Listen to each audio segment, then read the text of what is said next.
everyone. Welcome to the Grit Crusade, or welcome back if you're returning. If it's your first time, we're glad to have you here where we get real in the trenches of life, relationship, and business. I'm your host, Brooke, and today I'm here with a special guest, Josh Gonzales. Hey. Welcome. How are you? Doing well. I'm glad you're here. Yes, ma'am. ma'am. Josh is a board member of the Arkansas Crisis Center. So tell us what the Arkansas Crisis Center is in like one sentence. Like, what is that? So the Arkansas Crisis Center, we're a 24/7 crisis hotline for anybody in need of immediate crisis, and also provide trainings for the community. And is that for like mental health needs? Yeah, so it's mental health. Okay. Specifically, generally people in a pretty severe mental health crisis, a suicidal moment or something like that. Yeah. So for you guys that may be listening or watching that are out of state, there may be a similar crisis hotline. Josh is going to dive into that and tell us all about what they do there today. But just know that there are hotlines in other areas and other states. So if you know someone in need, or you might be someone in need, that's definitely a resource to look for. So Josh, tell us a little bit about you. Yeah, so my name is Joshua Gonzales, and as Brooke introduced, I'm on the Arkansas Crisis Center's Board of Directors. And so we answer for the 988 Lifeline. So recently, it was the National Suicide Prevention Hotline. Oh, yes. So they changed to 988. So we have 911, which is for correct. Yeah, so it's for an emergency where the police are there. But now we have 988.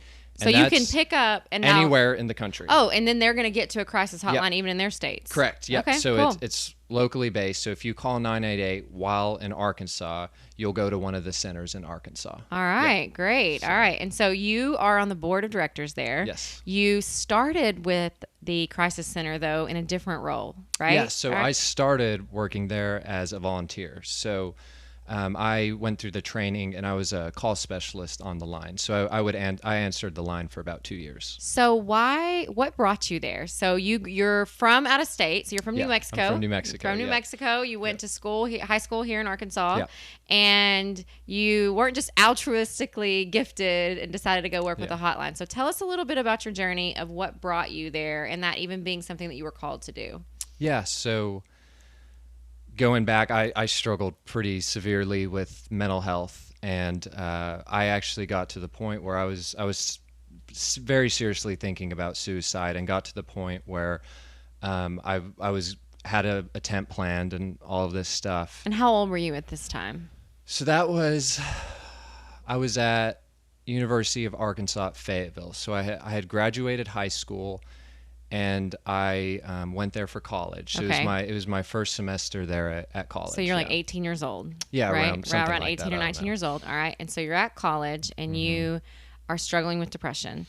Had you struggled with depression prior to college? I don't think so. Not quite in the way that I did. Okay. I think there's an element of like leaving your home, or like, your family. It's transition. The transition makes are hard. You to question your identity a little bit more, because before then I don't know. I think people struggle in high school just as much as in college, but for me, it was more brought on with that transition. Like, I'm out of my home that I grew up in, and now here I am, and what am I doing? Kind of. Yeah, and it was, I just didn't even really want to go to school. I've kind of, I don't like to say I'm a nonconformist, but I just didn't really see the value. So why did you in go? College? Well, my school wanted me to. I went to a preparatory school, and they needed me to go to a school, and my grandparents and parents, I think there's this idea somehow, one way or another, it got embedded in society that having a degree is what you need to succeed. And I didn't believe that, but I was essentially peer pressure, not by any malintent, but by our culture. Yeah, by our culture. I mean, our culture tells us, especially, I'm a little bit older than you. I think I'm 38, so I'm a little older than you, but of the same generation of, if you go to high school and you go to a good college, then you'll get a good job. And that's what the story tells us, right? And so you follow the story. You follow the I script. tried to follow the story. story. And so you end up in Fayetteville, and which is where I went to. I'm a Razorback alum. That's where I went to undergrad as well. And I loved college. So we have very different experiences. So I love learning about other people's experiences. So you find yourself in college. You are there, and now you're battling depression. Yeah. Okay. And is there anything that, and I'm not trying to minimize this by saying, this, but is there anything that you felt like was the onset or cause of it other than the transition? Or because I believe, and you may believe differently, that depression and anxiety and other mental illnesses come from chemical imbalances in our brain. So they're not always things that we choose, right? And so if you believe differently, tell us, please do. Okay. But where did the depression really kind of... I don't know. I like in my healing journey, I think I identified a lot of things that way, but like from like what triggered it, I don't know. I think it was more just like, for me, I've reframed it in my mind, not as a depressive episode. It was more like a crisis of identity and like a crisis of meaning too. So like, that's good. I feel like my life was devoid of personal identity and meaning. And that was what kind of sunk it. And you were living out a storyline that wasn't your own. Correct. Yeah. Yeah. That's a good way to put it. So devoid of meaning. And now I'm living out a storyline that's not my own. Yeah. And that led to a lack of happiness and joy. Yeah. Which is, So you don't think depression is like a chemical imbalance? No, I think it definitely can be. But I think there's an element of like, is your life just really bad because you've made poor decisions? And like that are, some decisions are within your control. Yeah. And like, is my depression or whatever I'm calling it, my dissatisfaction with life, is it a result of my poor decisions? And if so, do I have a chemical imbalance? Maybe. Like there still may be one. Or maybe your life just sucks. Maybe my life just sucks. Yeah. And I need to dig myself out of the hole that I dug for myself. Yeah. So like I tell myself sometimes, I was like, you're digging a hole and you just need to drop the shovel and figure out how to build a ladder. You're digging a hole. I'm digging a hole. Drop the shovel and build a ladder. Build a ladder. That's good. That's a really really great way to like visualize it. I like that. So you find yourself in this depressive state, right? Maybe not an episode, but more of a season. It was pretty bad. Kind of a season of life. And you said that you have devised a suicide plan. Yeah. Right? Yeah. Did anyone know about this? No. So this was deeply personal and rooted and very hidden. Yeah, nobody knew. It's funny how it happened. I missed all my tests because I didn't get out of bed.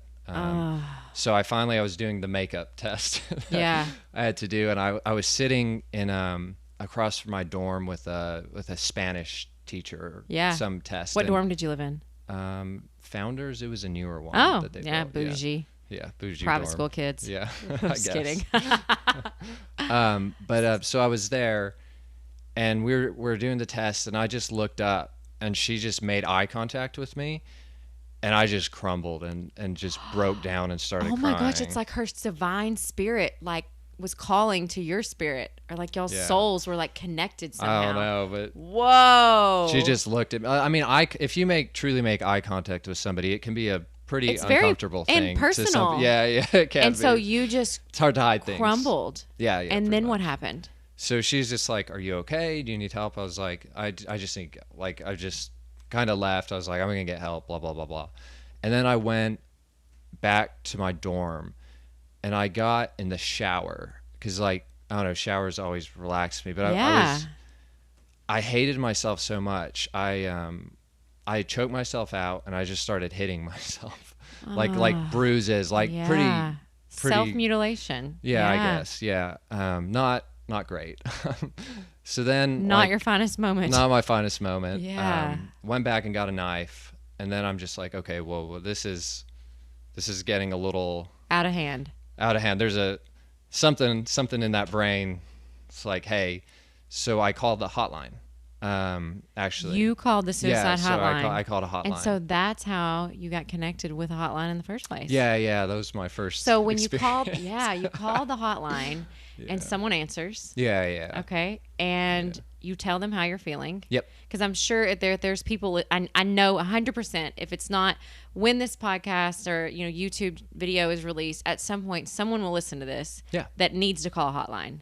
Yeah. But they don't know what's about to happen when they call the hotline. Yeah. So what happens then? So when I call the hotline, or when somebody calls a hotline, either way, there's somebody who's going to answer it who's very non-biased, not judgmental, that genuinely just like cares about your best interest. And they're often volunteers, right? Yeah, they're staff volunteers.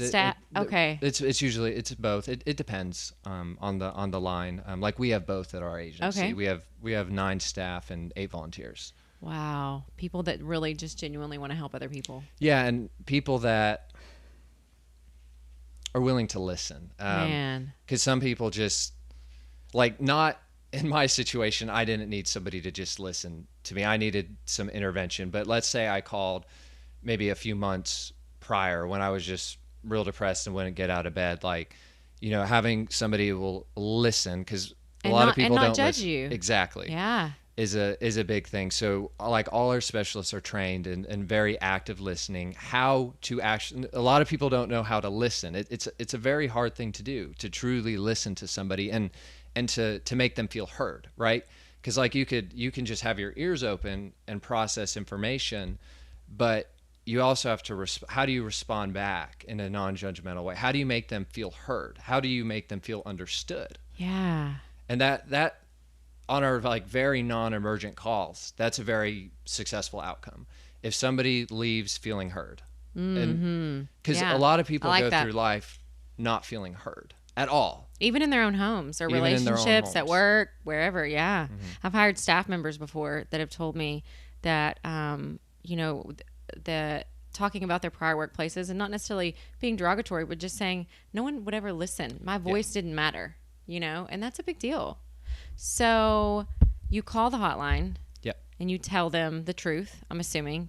Yeah. And then what did they do? What happens from so there? they wanted to send a police officer to pick me up and take me to a hospital. I had a friend. They made him put him on the phone, and so your friend took you to a hospital. Yeah, they took me to like a inpatient hospital. Yeah. And how did that go? It's a hospital. I wouldn't say it was the best experience, but it was what I needed.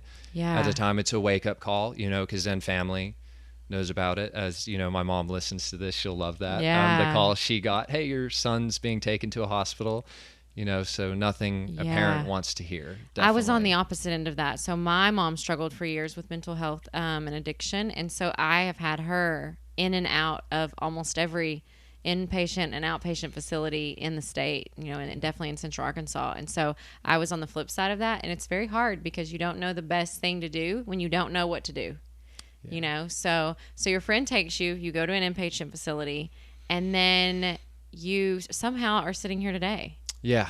That was just the wake up call. Yeah. The hard stuff was the next, I don't know, year and a half, 2 years of dissecting my identity. How did you build that ladder, basically out of the hole you were talking about earlier? You built a ladder, and you took responsibility for that. Well, you have to. Yeah. Nobody else is going to do it for you. They'll help you, but like ultimately at some point, like you can have support, but you got to identify like, hey, I need to get out of this and find who you need. But yeah, I mean, I think you've got to be the driving force. Yeah. So what did you do? How did you get out of that? I tried therapy for a while, and that I'm great at saying what people want to hear. You sound like my husband. Yeah.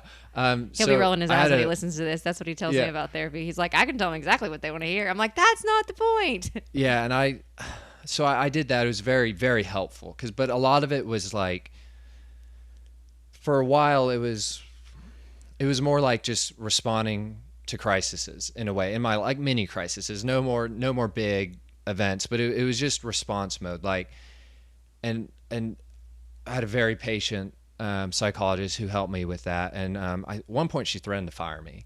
She's Oh. like, hey, like if you don't quit, like I think I Yeah. was drinking at that point, because anyways, but it wasn't. Yeah, I was. And she's like, if you don't quit drinking, I'm gonna fire you. I'm like, you can't fire me. I'm paying you. Yeah. Yeah. She's like, I'm gonna fire you. So I quit drinking that day, pretty much. Not like you needed sober, that. but like I quit Having- whatever I was going doing. on benders, basically. Yeah. So, but that was another thing, like the drinking, like I thought I was supposed to do. People just do that. They just drink. So the episode that's coming out after this episode Yeah. that we're recording is called Gray Area Drinking. And so Yeah. I go that's good. into my journey where, spoiler alert, over the last 15 years, I realized that I had been drinking every single day for 15 years. Yeah. Yeah. I wasn't an alcoholic. Yeah.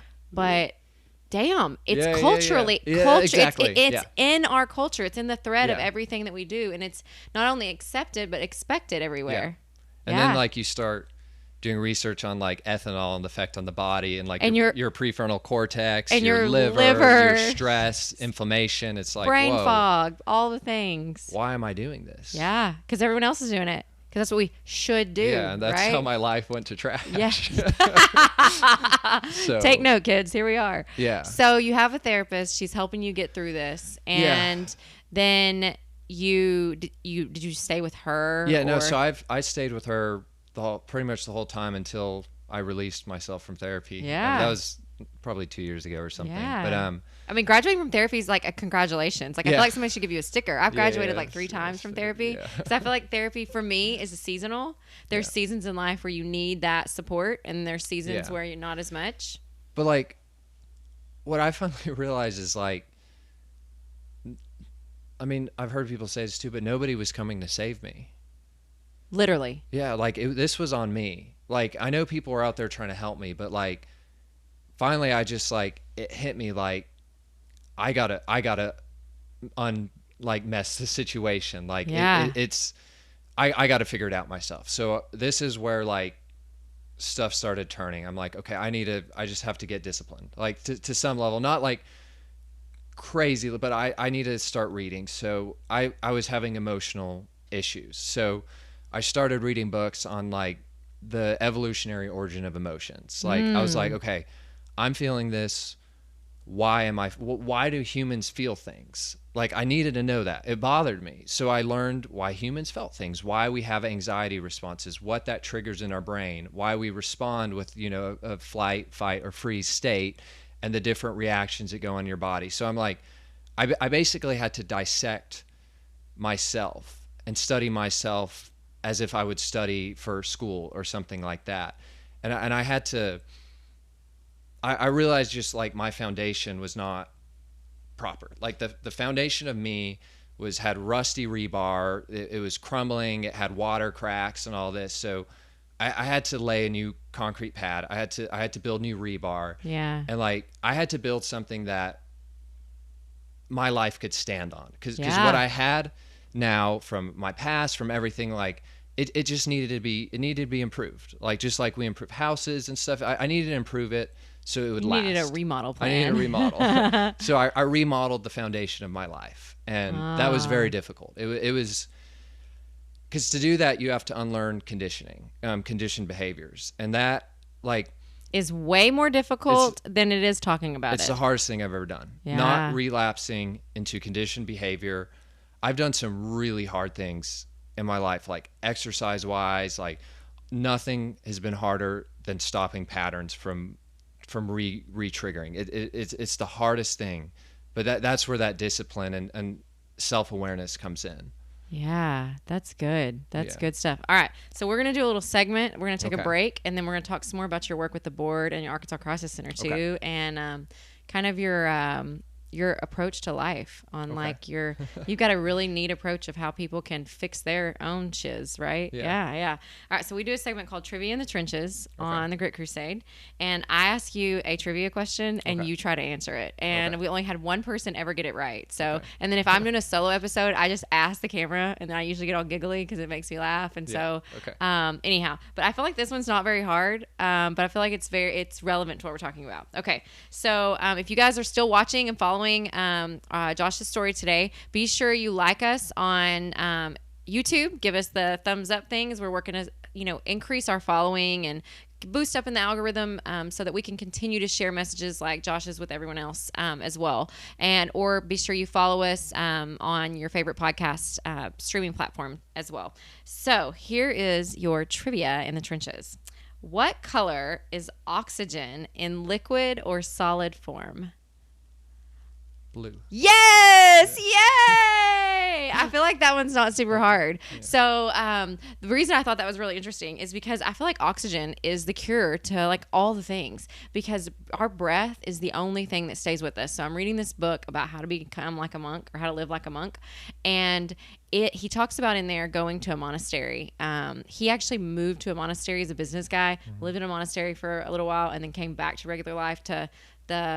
He determined, unearthed the purpose of his life was to share his story with other people. And so, but one of his first experiences at this monastery, he goes and he sees like a young monk that's like 10 years old teaching a bunch of other younger monks that are like 5 to 7 years old about breath.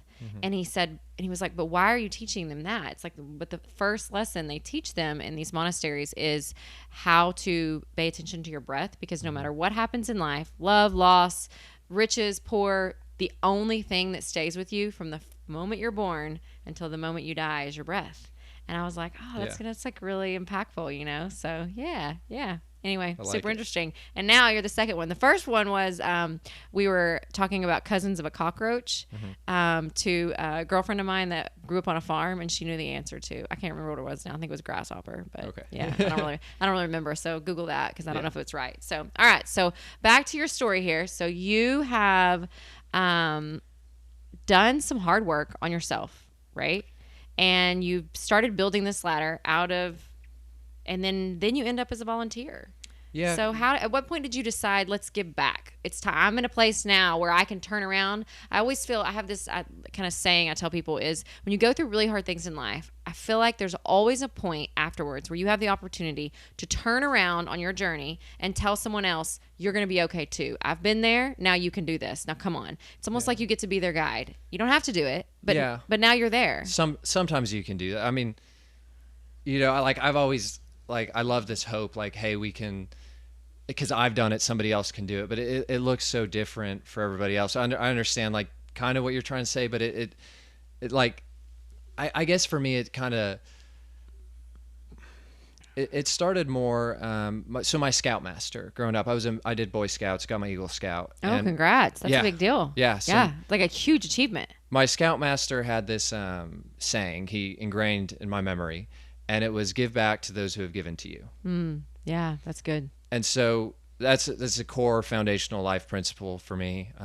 And I just did that, and I volunteered at the crisis center. I was just like, hey, I want to do this. Like, I got my life together. Like, in my opinion, before you go out and clean up your community or kind of fix the world or think about fixing the world, you got to fix you. Like, you got to have your house in order before, you know, you go out. And support other houses. Yeah. You know? So I kind of got my house more or less in order. Okay. And so I kind of took that step to be a call specialist on the line. I love that. So how long was it from when you called the line to when you became a volunteer on the line? 3 or 4 years. Oh, nice. So you go back and you take your first phone call. Do you remember your first phone call? I do, actually. I got a difficult one. Oh, you did? So they supervised. So I went through all the training. I did my apprenticeship. And then I got a pretty difficult phone call from a lady he was going through some very sensitive issues in her life. Did you know how to handle it? I did, actually. I did a very good job. I'm really good with chaotic situations. Oh. So I actually feel calmer in a way. Like, I have anxiety, but it's like good anxiety. Like, it focuses me in a way. So, like, I don't know. I did really do the brain research on that. That's cool. Yeah, that's good. That's good. Our body does put us in those heightened states for a reason. Yeah. So you help her, and you're like, I did it. Like, you hang up, and you're like, I did it. I did this. I can do this. And so how long did you stay a volunteer on the line? About 2 years. 2 years as a volunteer on the line. And now you've transitioned to the board of directors. And why did you decide to make that transition? It was twofold. Our people who answer the line every day, like, courage to them. Like it's a demanding Yeah, job. and you did it. So you know. just a little statistic. I have our statistics from the before COVID, the pandemic to now, and we went up 734% in call volume. Oh my. That's a really big number. Yeah. How did you have the capacity to handle that? Everyone got pretty burned out a little bit. Yeah. I mean, they're doing a great job, but like, after you can they only get off, take so much. So we focus a lot on self-care and like care of our call specialists. So we have a director on 24/7 that is available to dispatch police and things of that nature, but also to be there for our call specialists when they're just having, like, if somebody's in an attempt on a call, when you get off that call, it can be a pretty emotional moment. And I've definitely reached out to our it's called a director on call during those times. So you transitioned out of that into the board. Yeah. So getting to that, I mainly realized, like, the way my brain works, it worked really good on phone calls, but I really wanted to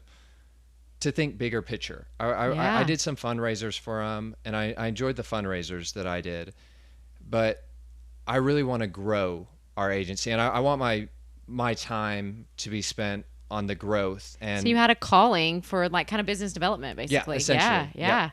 Yeah, that's great. And so since you've been on the board, someone replaced you, I guess, as the call. You guys had a new volunteer that came in. We still have volunteers all the time. So Okay. Yeah. So now you're on the board. And so as a board member, and now you're looking at the future of this organization, do you see this organization continuing to grow because you think that the need is going to continue to grow?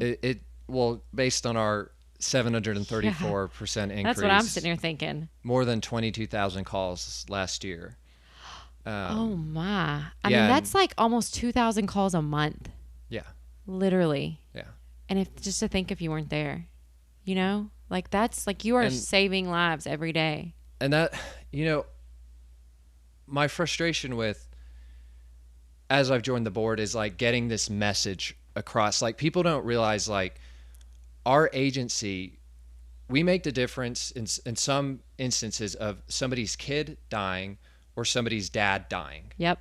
That phone call is the difference of a generational change. Whatever's going to happen. Yes, because the impact, the ripple effect is enormous. And so, but it's hard to talk about people or to talk to other people and kind of get, like, the growth part. Like, you think it would be really easy on a surface level, like, hey, mental health is, we know it's a thing. We have these call centers, but it's really hard to get private funding, like being real, because Are you guys funded, like, government funding right now? So mainly grants from state, from other foundations, and we have it's in the process of finishing a 988 grant. So the substance abuse government, SAMHSA, they gave us a grant for the 988 Lifeline. Because that's a national thing. So each agency in each state is basically having to do its own funding, like get their own funding. Yeah. They're kind of like it's like every man for himself trying to get funding from their state and local governments and things like that. The Department of Health in Arkansas has a center too, and they answer for 988, and they're state funded. Okay.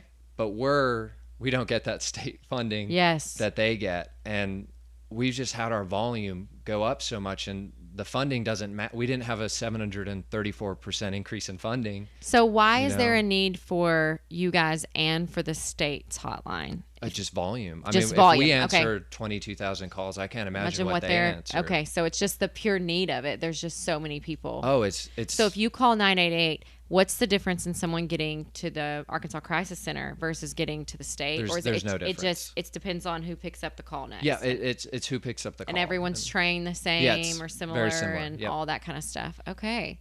So what do you do for fun? Me? Yeah. Yeah. Well, no, the other person I'm interviewing. Yeah. You got a mouse in your pocket? Right. So I have a lot of weird interests, but a big one's like running is probably my. But like running far. Yeah. Like not like running to the end of my street like I do and back. No, I do the ultra marathons. Define ultra marathon. So it's. I feel like I'm tired. I'm tired just asking the question. Yeah, it's anything above 26.1 or 26.2 miles. But so I did I'm trying to make a streak. Every year I'm going to do the Arkansas Traveler 100, and that's a 100-mile Wait, trail 100 run. miles? Yeah. Like at one time? Yeah. Just, there we go. Yeah. Yeah. So when you train, you don't train for 100 miles. So I'm not the best person to talk to about training. I have a lot going on, just business in my life. I can't run 70, 80 miles a week. No. So I call it mind training. Yeah. And I just train my mind to have an extremely high pain tolerance, to be very resilient, to be very adaptable. I train the attributes that I know I need to complete it, and then I just will my body to finish it. And then do you feel like death the next day? Actually, I bounced back pretty quick. Yeah? This last one, like 3 days, I was good. Oh, that's great. That's awesome. So is 100 miles the furthest you've ever run? Yeah. Okay, I'm not saying that like it's like a minor achievement, but like that's a huge achievement. So how many times have you done that so far? I've done that specific distance twice. Twice. Okay. And then, but you do run in life, like just on Just like the for reg. fun, Yeah. Like, so how far would you run like, in a week? You'd run like you'd run 5 miles or you'd run? No, like 20 or 30 miles a week. Just 20 or 30. No big deal. Right. Yeah. Do you have anyone that runs with you or just people that are like, Yeah, let me know when you get back so I know you're not I dead? try to combine activities. So I want to hang out. Relationships, very important to me. So I try to combine if I can, like, okay, relationships, running. I got 2 things with 1 hour, right? Yeah. So I got hang out with a friend for an hour and I got running an hour. So You have a friend that will run 20 miles with you? yeah. I have no Well, friend. no, I would normally won't do that at a time. Like spread out over the week. Oh, like but five. I do here, have friends couple- that will do that. Yeah, too. I have no friends that would run 20 miles with me, so that's cool. We could be friends Yeah. though if I ever decided to run that Yeah, far. yeah, I ran there a you go. half marathon once. Perfect. And I would have, if I'd had my cell phone, I would have quit halfway through and had somebody pick me up. It was that bad. I ran the Oklahoma City half marathon, and I think I underestimated the change in elevation and air quality and temperature and all of that. And oh my goodness, after about 10 miles, thought I was going to die. Yeah. But I did it. I did it once, and There I'll you never go. do it again. I'm more of like a 5K, 10K girl, Yeah, so yeah, I can appreciate that type of running. So I don't get good until it gets really hard. yeah, I feel like that's for me is like after 1 mile. Yeah, see, like I want, like, because on these long ones, like, it breaks you, like, Yeah. especially if you don't train very well.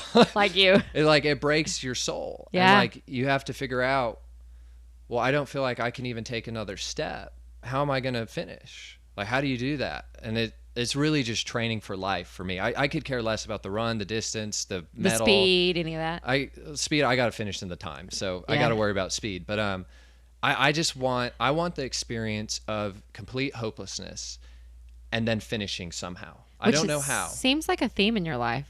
Yeah, Yeah. but like, see, the thing is, I don't have to. I can create that struggle, so I don't have to have it happen to me.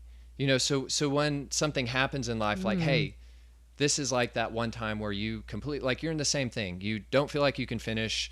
You feel completely hopeless. Like, you're breaking down crying. Like, what are you going to do? Like, you've been here before. Okay. You've been here before. What did you do? Okay. You broke it down. You took it in really small steps. Like, you stopped looking at the enormity of the stuff I had to do, what I had to finish. You brought it into the immediate. Yeah. And that's like an anecdotal experience I got from running. I take and put it to work, to relationships, to life. Like, I give you a quote. So you said, here was your quote. From Derek, your friend Derek, Yeah, right? my friend Derek. Yeah, yes. yeah. Don't assume a snapshot in time is a vision of the future. Yeah. Yeah, I love that. Love that. That's kind of what we're talking about with seasons in life, you know? Yeah. So any particular season, you could be somebody totally different than you were Yeah. before. But I feel like you've kind of like are purposely punishing yourself a bit with these races. Like, yeah, don't you think? I mean, depends yeah, how you want to yeah, look at it. yeah. I don't see it that way, but Yeah. I got your. But you enjoy it. No, but you enjoy it. You enjoy the ride of the race. I don't know if I enjoy it. I need it. Okay. Yeah, that's fair. I need it. Yeah. Because I feel the whole human experience. I get the highs, I get the lows, the hopeless, the happy. I get it all in that 28 hours.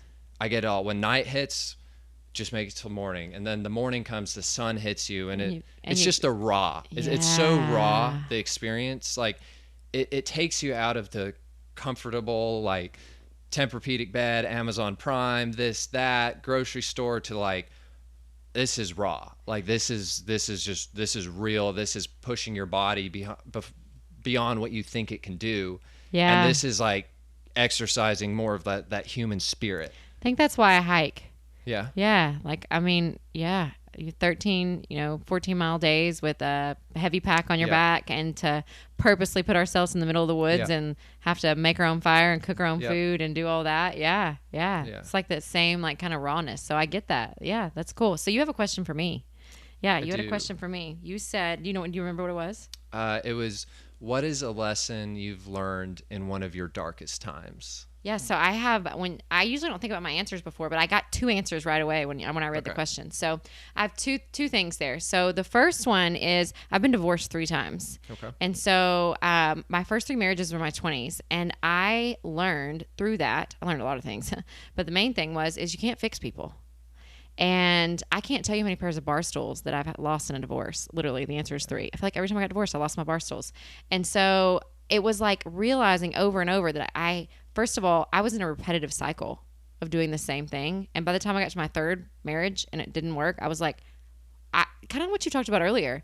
Like, I got to go fix something here. Yeah. Something's broken in me. You can point a finger all you want, but at the end of the day, ultimately, this is my life. And I have to figure out what's going on so I can realize, what rebar is rusted, to use your analogy, the same thing. So that was kind of a dark season.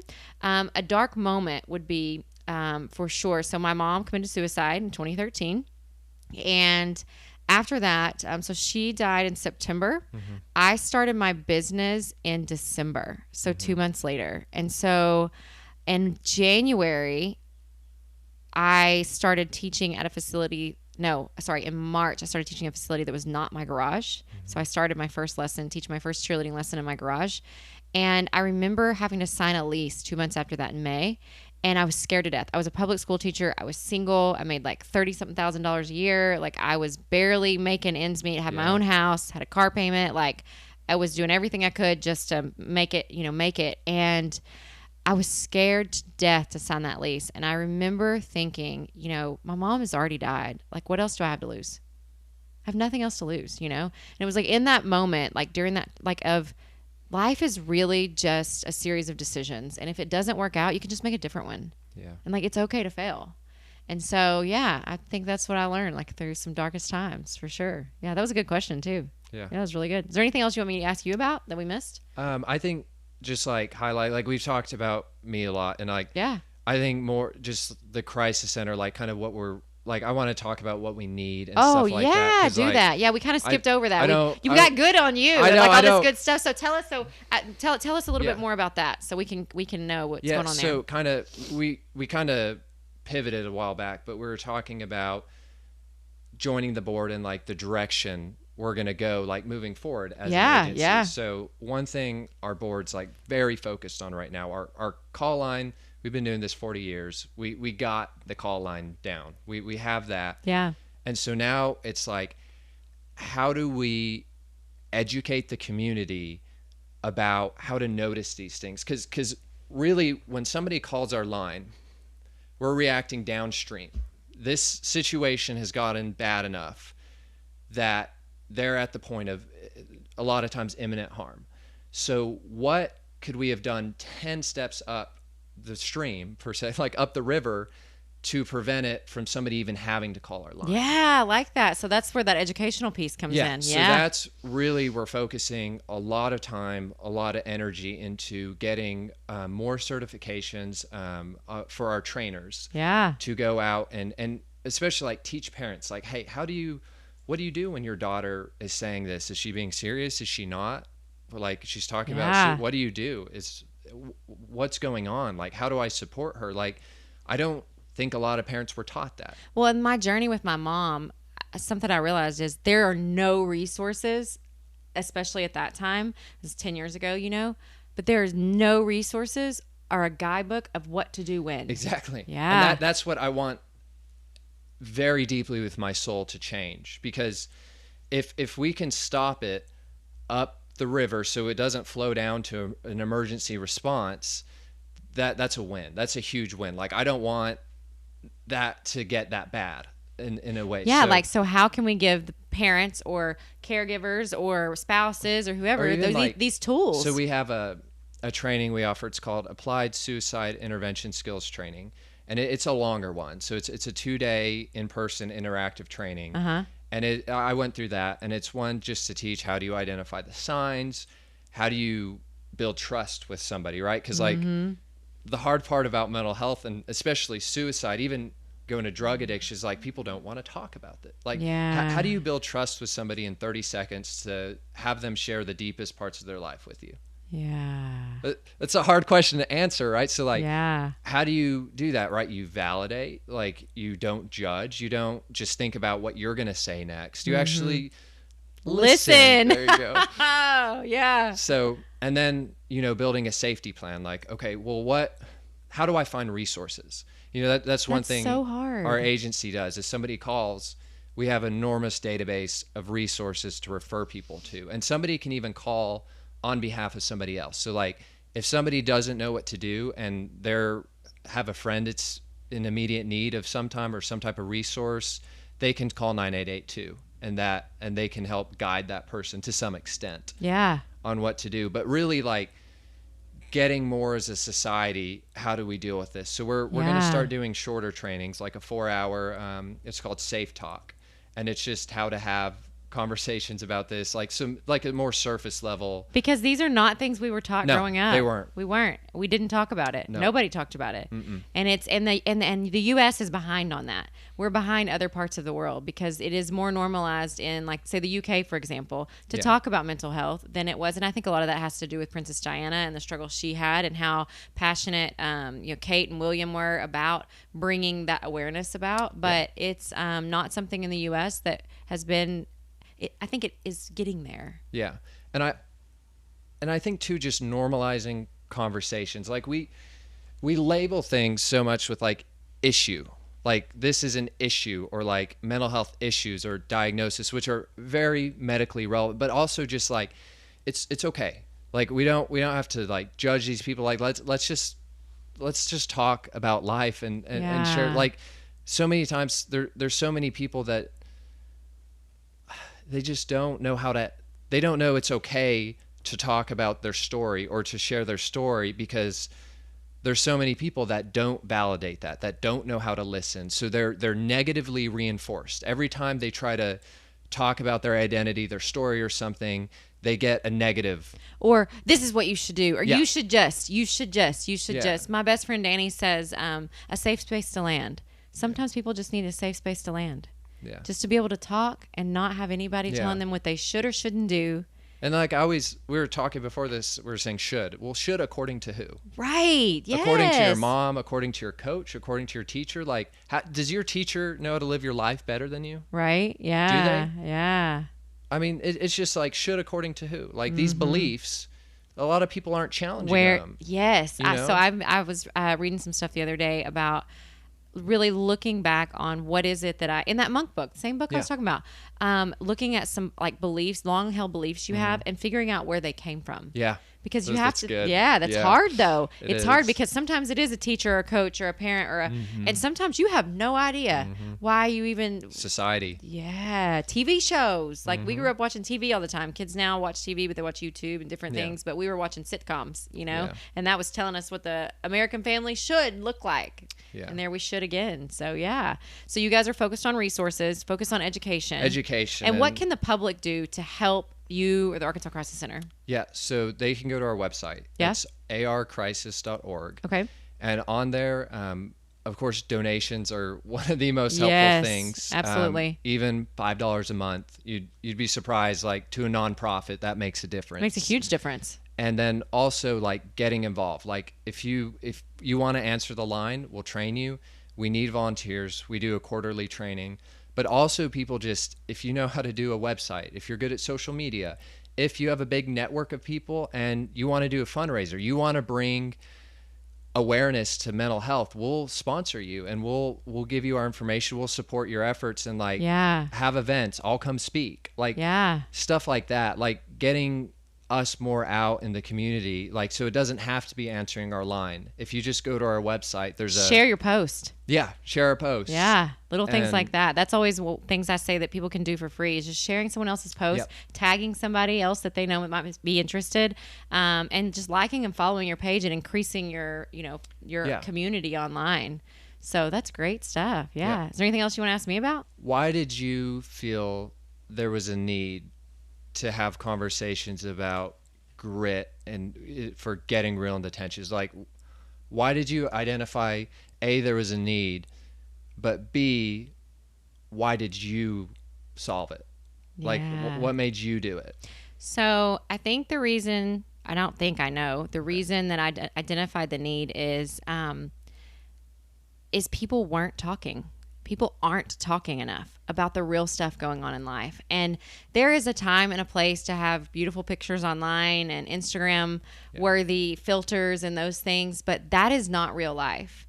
And we as a society have to teach that to our children, and we have to teach that to each other. I learn things from my peers and colleagues and mentors all the time. And it feeling alone is the worst feeling in the world. I agree. And there's no other feeling worse. And if you know that you're not alone, that someone else has been there, someone else got through that, someone else built that ladder, it's all like, sometimes you just need to know, like, they did it, I can too. And the reason I did it is I was called. This was a calling. This podcast is a calling for me. Mm-hmm. It is a way that I know there are stories that need to be told, and I have stories to tell.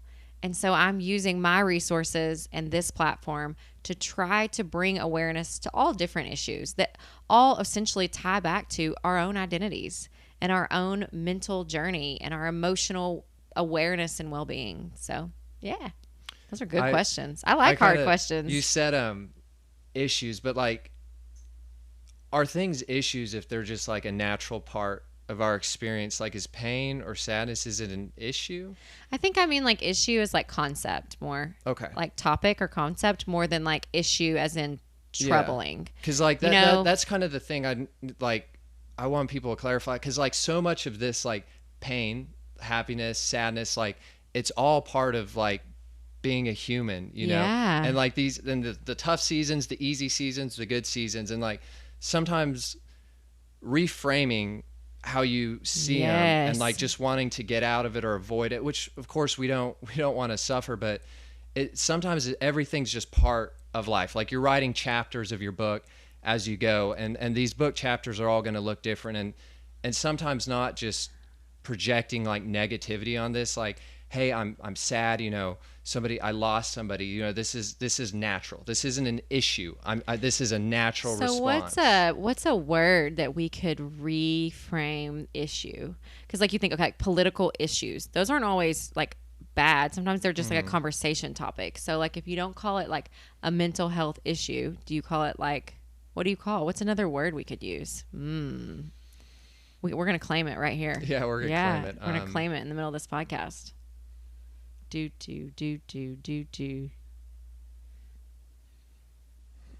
Just mental health. Drop mental issue. Health. Yeah. Drop issue. Okay. Yeah. I like it. Just talk about mental health. I like it. Yeah. Mental health issues. Yeah. I like it. Just talk about life. Man, that's going to be an uphill battle, but it can be done. If anybody can do it, we can do it. Yeah. Yeah. But I think there's the counter, like, if you have a severe, like, none of this is diminished, like people diagnosed with major depressive disorder, generalized anxiety disorder. No, that's all real. Bipolar, that's so real. I'm trying to get it out of this like realm. We don't talk about it. Like, it's part of life, you know? And like, right. I liked how you said earlier though, these are all natural feelings. Grief is natural. Yeah.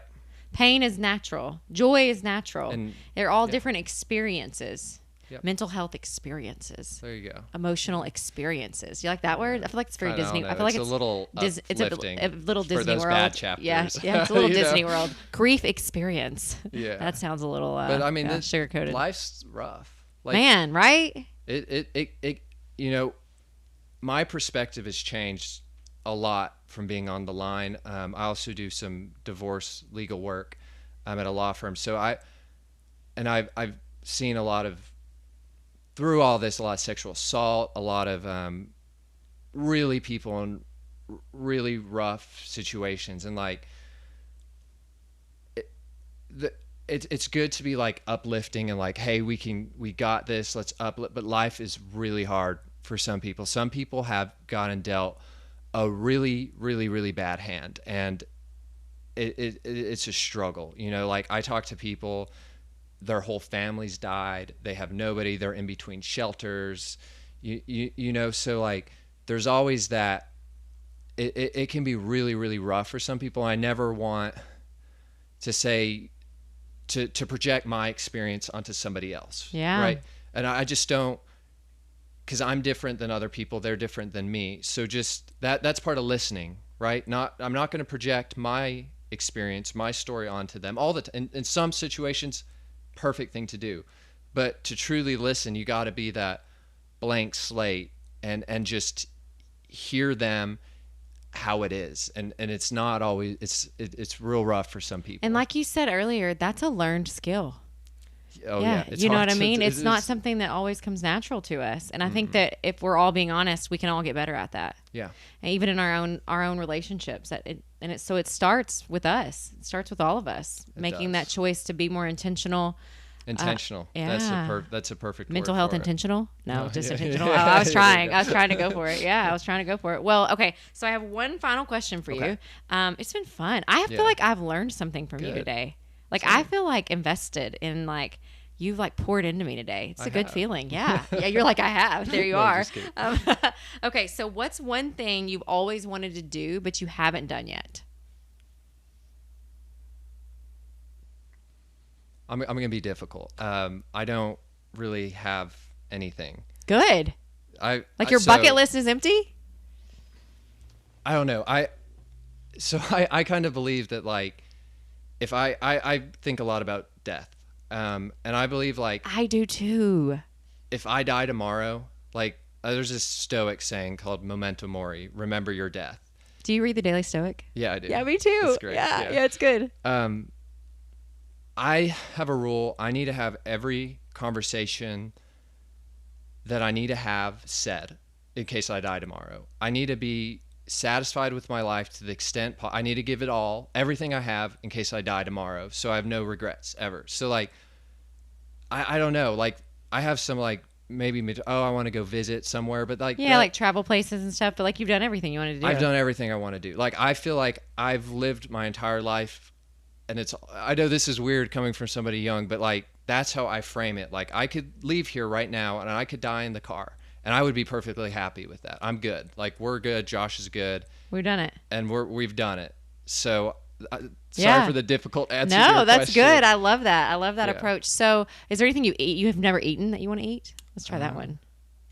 Not really. No? Really? So I travel a lot. I eat a lot of foods. Yeah. But, Do you have a favorite one? Like somewhere that you've eaten something like cool or exquisite?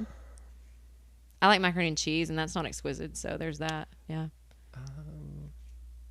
Like when you're. I like fresh fish on like ocean areas. Like good, like Japanese sushi's really nice. good. Like a good Japanese sushi chef. Oh my! It's an experience. You were like literally giddy right now. Yeah. So I think I found it. I think I found the one. Yeah, like the Tokyo fish market.